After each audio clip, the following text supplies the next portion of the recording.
What is going on YouTube? Hayden back making another brand new Crypto TV episode. In today's video, we have a bunch of important things to discuss. Obviously, we're going to be looking at Litecoin, Bitcoin, Ethereum, as well as Stellar Lumens. Tomorrow, we'll wrap up the last day of Stellar Lumens. Then we'll be doing another altcoin for review. Also, as you guys saw in the title, Litecoin broke 130. As we know, how high is Litecoin going to continue to pump in the short term? I believe I have an answer for you guys. So if you're interested in that, definitely make sure to watch the video to the end. Otherwise, before we jump in, I did break 10K. I did break 10,000 for those of you who are new to the channel. The giveaway is not yet over for a Ledger Nano X, as well as 3 cases of Bitcoin liquid assets. So if you want to partake in those, check out my last, I believe it was 2 videos. So I believe it was my Thursday and my Friday, or my Wednesday and my Thursday video. I did a giveaway. So definitely go back on those. Make sure you're subscribed to the channel and just comment subscribed and that you want the Ledger Nano X or that you want the Bitcoin liquid assets, and you will be entered in that giveaway. We'll be doing the drawing tomorrow. So definitely make sure you are watching the channel because I do these giveaways randomly. Otherwise, you know, if you're new to the channel, make sure to subscribe, turn on post notifications, leave a giant thumbs up, guys. This will help me, you know, better rank on YouTube. I want to try something new. Let's see if liking the video will help me move these videos up. So huge appreciation to those who do drop a big like or dislike, but you know, let's try to do the like. Otherwise, let's jump right into today's episode. So as you guys can see, we are on the current coin market cap, and there's a bunch of interesting things I do want to discuss with you. So Bitcoin dominance is 56.4%, 24-hour volume is 65.5, and market cap is 272.5. There's a couple interesting things I do want to discuss with you. Market cap is growing, it's going higher.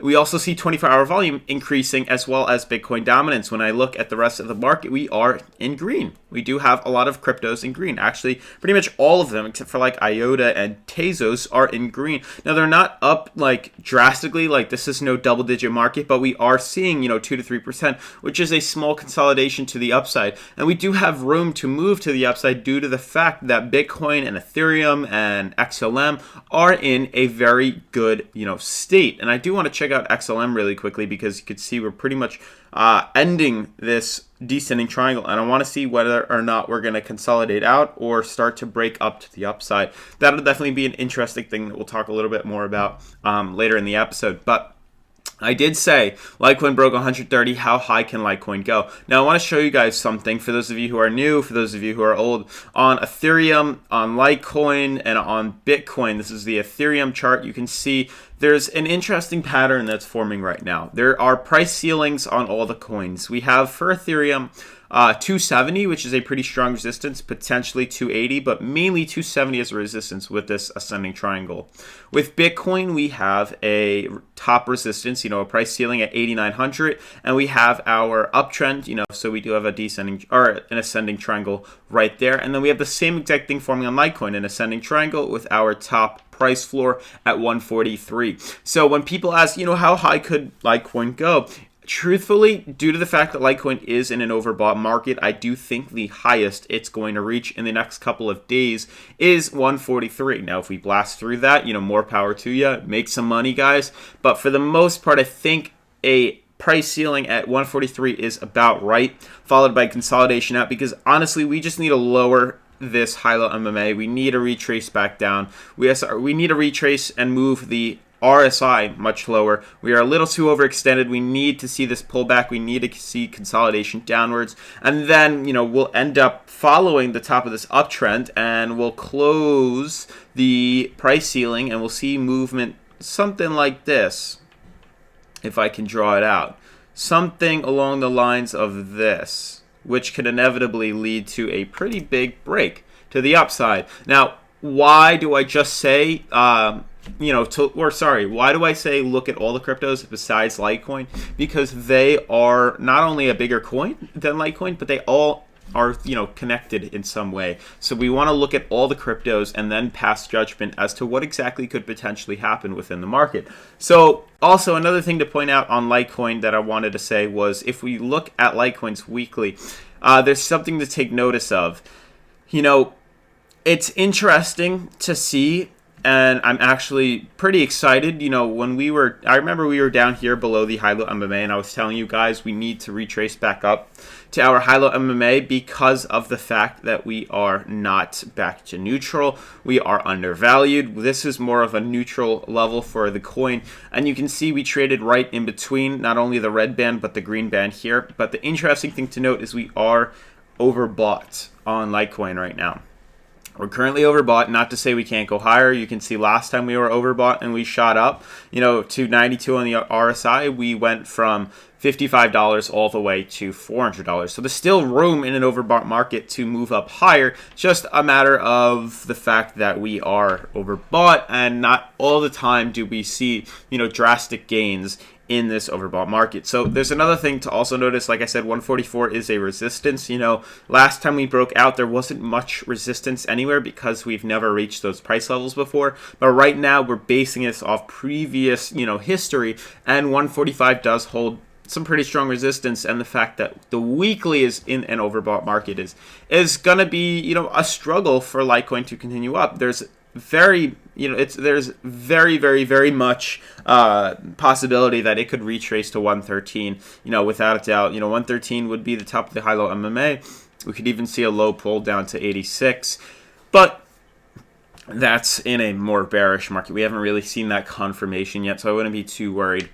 So moving on to Bitcoin, you guys can see Bitcoin is doing something very similar to Litecoin. We do have a price ceiling that I believe is 8,900 with a floor at 8,200, and we are trading out in between that. Not only are we using this bottom uptrend, which started all the way back in April, it is slowly consolidating up, and you can see where we're having, you know, support being retested right here, and we are just trading in between this ascending wedge, which we found with our our top resistance, our top price ceiling. And you can see, or I wouldn't even call it that. Price ceilings are these yellow lines, price ceiling, price floor. This is our ascending triangle. This is ascending wedge. This is top support. And at top support and top resistance, top resistance and top support. Are using this as a support right now, bouncing off of it, and this as a resistance, and we would retrace from that. And I'm confusing my words. I'm mixing them up. You know, I like to record these videos live, and I don't edit them out. And when you're recording, you know, live in front of the camera, you know, all the time, especially at 8:30 a.m. in the morning, you kind of twist your words up. But yes, this is the bottom support, this is the top resistance, and this is the price ceiling, and this is the price floor. Bam, I did it. You know, I know I'm going to get trolled in that for the comments, but, you know, you guys do what you got to do. So we are seeing a resistance up here. Moving on to Ethereum, same thing happening. Its ascending triangle, its bottom support is a little bit more extended outwards than Bitcoin's is. So we are seeing more consolidation right now, which makes sense. You know, we saw a slow movement with volume, then we exploded up. But you can see previously we've literally just been consolidating out between the same price levels ever since mid-May. So literally sideways trading until we reach this triangle right here. And then we're probably going to start doing something like this. Movement like this. So short term, you could see a small retracement after we retest 270, but eventually it's going to lead to this point right here, and then we could see a potential break to you know, either side. And then lastly, to check out Stellar Lumens, the coin of the hour. Very interesting pattern, guys. Hopefully this goes without saying, but this is textbook descending triangle right here. Bottom support at 11 cents with a top resistance that started back in May 16th, mid-May, and we're slowly pulling down. You can see we're pretty much coming to an end right here. So it's interesting to see that right now we broke above it. It's like we traded in between here. Oops, that did not go how I wanted it to. We were trading in between here. Let's see if it does it now. There we go. And then as we came up, we broke a little bit through and are now trading off the top of it. So we're really looking for this confirmation of a breakout. I mean, you guys do what you want to do. If you guys want to invest in this now, you're more than welcome to. But when I do invest, I'll obviously show you on Stellar. And, you know, if we win it, we win. If we lose, we lose. But I'm looking for a break to the upside. I'm really looking for that confirmation and that move. And we were almost there yesterday, but we ended up not moving at that great volume. It looks like it's being withheld by the rest of the market as well. So all we need to do is see a slight injection into Bitcoin and Ethereum, and it's all going to trickle down into obviously Stellar Lumens, Litecoin, and all the other cryptos moving up to those levels. Stellar looks like it has the biggest gains, being 50 on the RSI and being at the price it currently is. That's why I'm a little more bullish on Stellar than the other cryptos. But that's going to wrap up today's episode, guys. Thank you all for subscribing to the channel, making it past 10,000. I guess the next goal would be 11,000, so let's shoot for that. And huge shout out to everybody supporting me on Patreon. It's the first link in the description. Highly recommend you check it out. Also, make sure to partake in the giveaways. The past two videos, I believe it's Wednesday and Thursday's video. Definitely go watch those videos. I say what you have to do, the rules in the beginning of each video. So otherwise, I'll see you guys in tomorrow's episode. Peace.